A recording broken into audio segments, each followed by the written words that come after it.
Hello, and welcome to Owning a Piece of America. I'm Faith Bautista.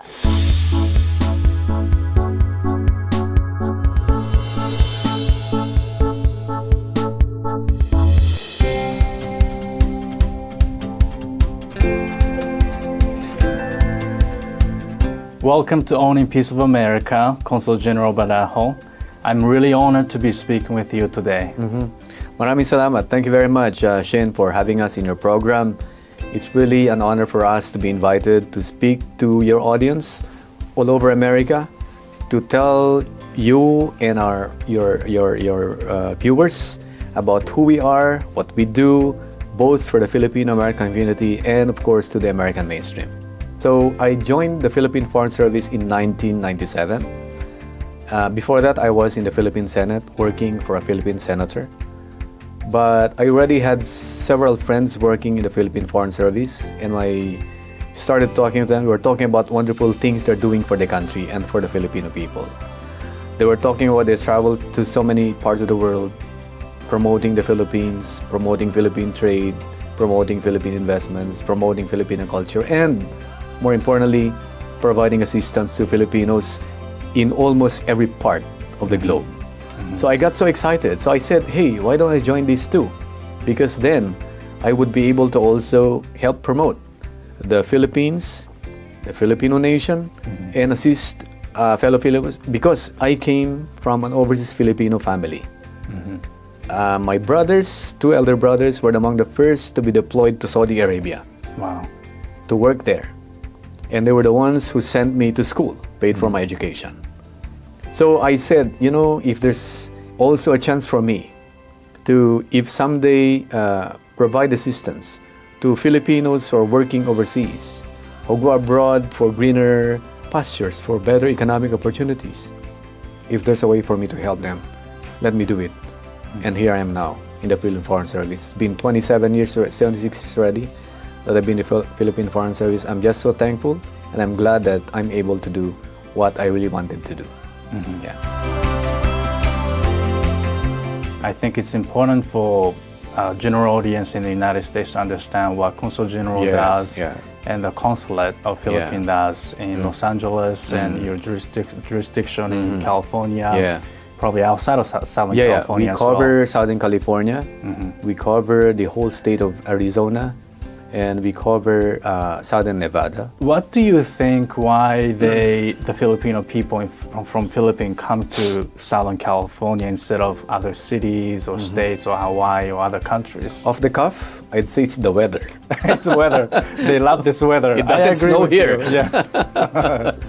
The weather is pleasant all year round. But of course, there's also the people-to-people connection, dating back to the early 1900s. Many Filipinos were already coming here, especially after World War II.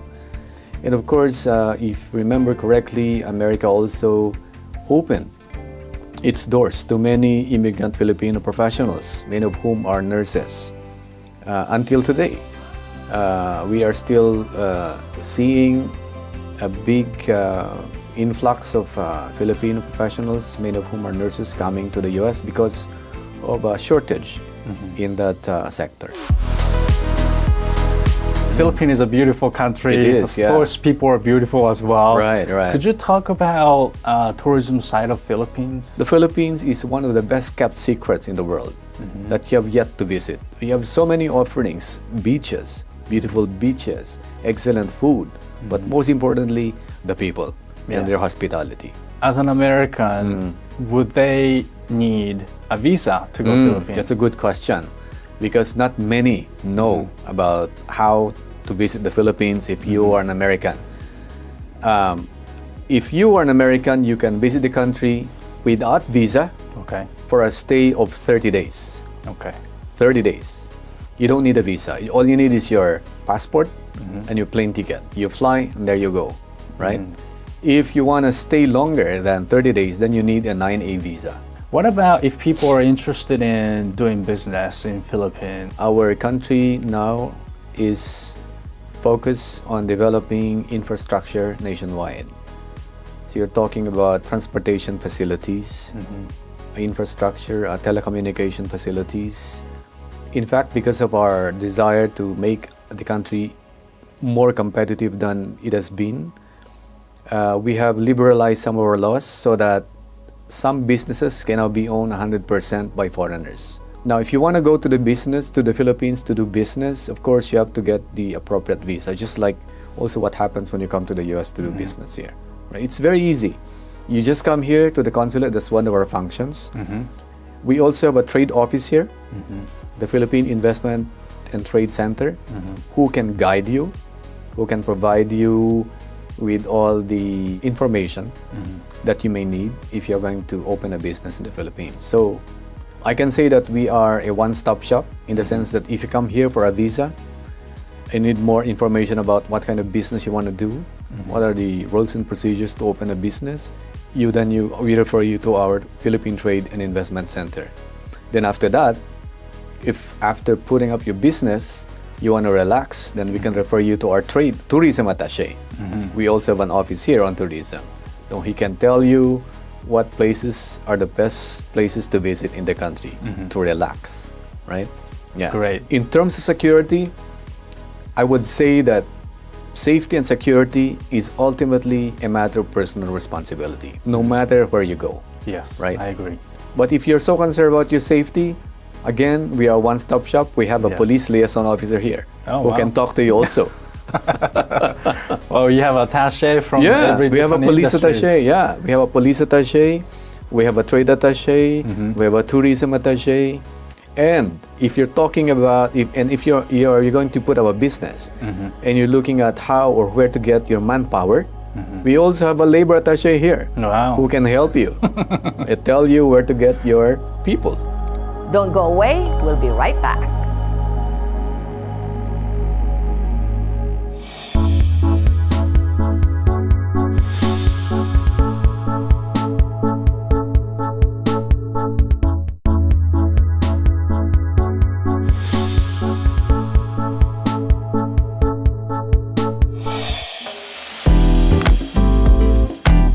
So lastly, for the audience, for ChimeTV, if you have any messages, if you like to say something for them about Philippines, that would be great.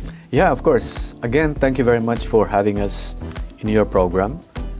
We really are very much appreciative of the fact that there's now a ChimeTV, the first Asian-owned major TV company in the US. And we are all very proud of that because we own it, we are Asian, and we're all very proud of what you're doing. So thank you for that. It's empowering our community, and through this network, the mainstream America will get to know more about who we are again as a people, because any relationship, government to government relationship, if that relationship is very strong, it's because first and foremost of the people to people relationship that underpins it, right? So yeah, I think it's very important that you are now around, that you can talk about the Asian American culture, community, that we are here. We have a presence here. In fact, we're so big, right? So notice us and consider us as your partners in development, right? Not as adversaries, right? And I go back to my previous statement that America is a nation of immigrants. And today you're seeing more and more of our Asian brothers coming to America to help make this country become even better and bigger than what it is already as a country, right? So we really encourage ChimeTV to go full speed ahead with what you're doing, because it's not just a business endeavor. You're also doing what I would call some kind of a social responsibility. Yes. In the sense of educating, empowering both the community, our community, and the American mainstream, right? Yeah. Thank you. Yeah. If you can say to the camera, it's time to chime in. ChimeTV. Yeah. So again, friends, folks, as the President Biden would say, folks, it's time to chime in. Go to ChimeTV. Let's support ChimeTV. Thank you. Thank you very much. Wonderful. Thank you.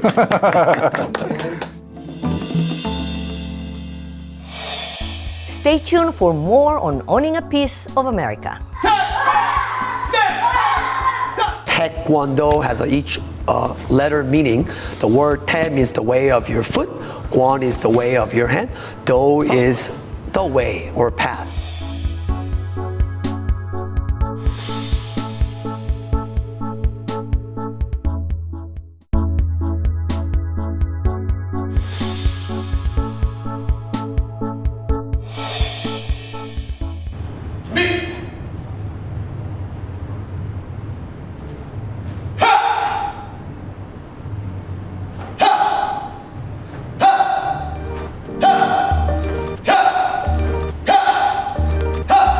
Master Jason Hwang of Hwang's TaeKwonDo Center in Beverly Hills is a former member of Team USA's TaeKwonDo team. Though he was born in South Korea, where the sport rose in prominence, that's not where his story began. I sat down with him to learn more about how this world champion got his start. Master Hwang, you guys are in your 11th year of business. You're going on to your 12th year. Congratulations. Can you just tell me, the beginning, tell me how it all got started for you and how it all ended up right here? Yes, great. Well, thank you for having me here, Erica. So I immigrated to U.S. 94 with my family, as our grandparents lived here already since the 80s. And as I moved to U.S., didn't really speak any English, knew how to say hello, how are you, thank you. Nothing really more prepared than that. So I made some friends, playing some sports luckily, and one of my first American friend that I made, he asked me if I knew of Korean martial art Taekwondo. And because he was taking it. So he invited me to go to his Taekwondo school. Coming from Korea, I didn't take that. So I was able to introduce to my motherland martial arts, being in America. Despite its focus on meditation and willpower, the ancient Korean martial art is widely known as a combat sport. Master Hwang has long surpassed every belt rank and continues to practice today. TaeKwonDo has each letter meaning. The word Tae means the way of your foot, Kwon is the way of your hand, Do is the way or path. So I would encourage everyone watching this, if they done it before or never done it before, give it a try. Taekwondo, and plus any kind of activity. It's never too young or old to start something. Taekwondo is just one of many martial arts that have taken off in popular American culture. And why not? Strength, will, determination, these are all themes for the ages. As we head into a society more inclusive of other cultures, we make space to ensure that the different practices of martial arts are as distinct as the languages and dialects spoken in Asia. Martial arts is in the mainstream a lot. We see, Cobra Kai, we see Karate Kid, and as someone who's dedicated so much of your life to this, how do you see how they depict the arts? I could relate to some elements, yes, but not the whole as a picture due to its another countries of it. So from, let's say, East Asia, Korea, China, and Japan, someone that may be born in America, not knowing anything, might think it's the same culture. I'd love to see some other Korean culture that is popular in Korea might venture in. And I guess recent years, from K-pop music to certain movies that are totally spoken in Korean, like movie Parasites, they enjoy and they see those worldwide success. And I feel joyful to knowing, now maybe the world is being more connected. So we've talked a little bit about the two perspectives. You go to Korea and you're American and you grew up here and you have a Korean accent. Can you just talk about that balance and how you found your voice? Yeah, to any young man or young woman of any immigrant or born in immigrant family, they might not feel like they're included, even within the ethnicity, let's say the minority groups, they even split to like A and B, one who was born here versus one who is immigrated past 5 years or less, because of they could speak the language of their native country. As the years went on, I discovered that, I cannot sound like someone else. I have to find my own voice. So I have to sound myself. So if I have an accent, then I have an accent. I have to speak Korean. I do want to represent my work and myself better and better. But that's it. Not being overly stressed about I have an accent or I have to sound perfect like TV anchors or radio hosts or so on. But I think it's just finding your own voice and just speak the way it is, and improve anything should be fine of it, but just finding your voice. That's who I am. What's up? White Girls team, working with me. Let's have Ava. Do you know spelling of your grandparents' name? But I want to know, what is your favorite thing that you see change in your students? Favorite thing is seeing their growth in front of my eyes, because it's right there. And then as any type of teacher of any kind of field, that's the most rewarding part. It's not something you could exchange with anything. It's just students put their own way of discipline. They are coming every week as possible, and they're learning, and they're overcoming any obstacles they have. Sometime one day they want to quit. Then they come and they take the class, they go home feeling better, and once that adds up, they're able to reach accomplishing small tasks and achieving small goal, and seeing little joy in their faces, or maybe they have a true joy in their heart. And anything that I could contribute to, I cheer them on, encourage them to be confident. They discover self-confidence, and they discover feeling building their own self-esteem. And then they could carry on important pillars of life skill that they need to go on. That's the favorite part of teaching students, young and old.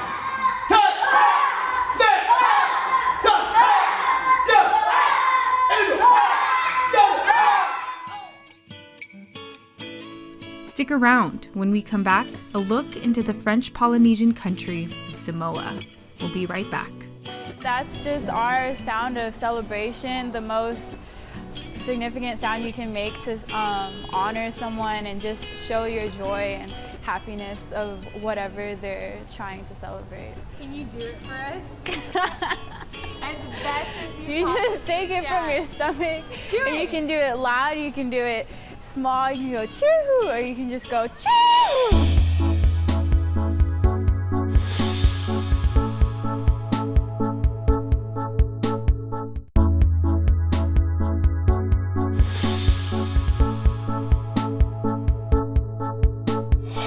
3 things: faith, family, and music.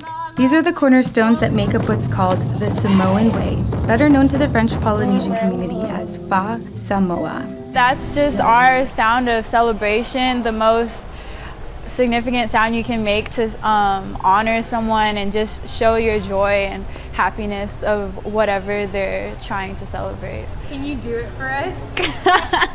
As best as you just take it from your stomach.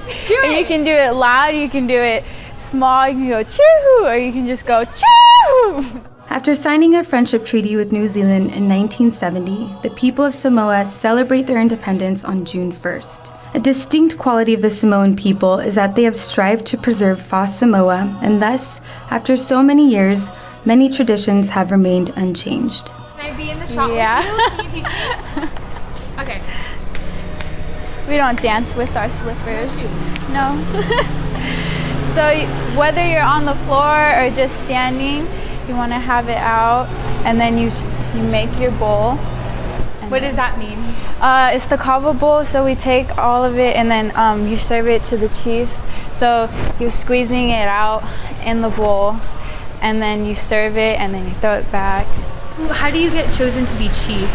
It goes down from your family, so it gets passed down. My grandpa's actually a Matai. He passed away, so it's on to my father. In the village, he is pretty much the one in charge. People say it's like equivalent to chief, Matai, king of the village.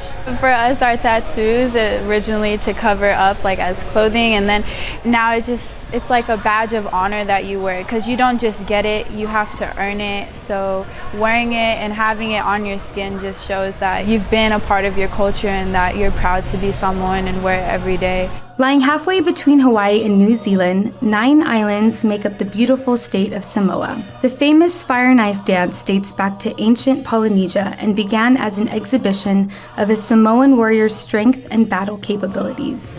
So the Nifaoti was originally a knife, and it had the hook at the end, so it means tooth of death in Samoan. And what the warriors would do is they would spin it and demonstrate what they would do throughout their battles.